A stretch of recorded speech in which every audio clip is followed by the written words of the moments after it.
Le président Diomaye convoque l'Assemblée nationale en session extraordinaire ce jeudi 29 août. C'est à croire que l'on s'achemine vers la dissolution du Haut Conseil des collectivités territoriales et le Conseil économique et social et environnemental. Une démarche saluée par le camp du PASTEF. Il ne se lève pas, il prend des décisions comme ça, là va vite.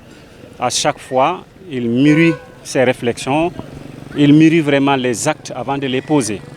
Je pense que s'il va jusqu'à écrire au président de l'Assemblée nationale pour vraiment lui proposer ce projet de loi qui tend à dissoudre les institutions qui sont le HCCT et le CSE, je pense que c'est une bonne démarche. Pour ce militant du Benno Bokk Yakaar, cette éventuelle dissolution de ces institutions ne constitue pas une priorité pour les Sénégalais. Je pense que le Sénégal a d'autres priorités que de penser à vraiment convoquer l'Assemblée nationale juste pour la dissolution de quelques institutions. Au lieu de se lancer dans cet abordage, de dire qu'il faut dissoudre telle ou telle institution, les priorités sont ailleurs. Pour ce militant du PASTEF, les fonds alloués à ces institutions pourraient servir dans certains secteurs d'activité. Donc ça permettra un peu à l'État de rationaliser ses dépenses, d'autant plus qu'on voit déjà en bas les gens dire que si on dissout ces deux institutions, l'État peut en tout cas récupérer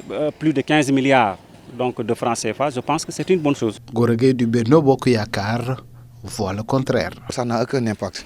Parce que même si ils disent qu'ils vont économiser, quelques fonds qu'ils vont économiser, ils vont peut-être se lancer dans cet argumentaire d'économie. Et je sais qu'ils vont s'être dissoudre, mais ils vont créer autre chose qui va être plus budgétaire. En attendant l'examen de ce projet de loi, les commentaires vont bon train du côté des citoyens sénégalais.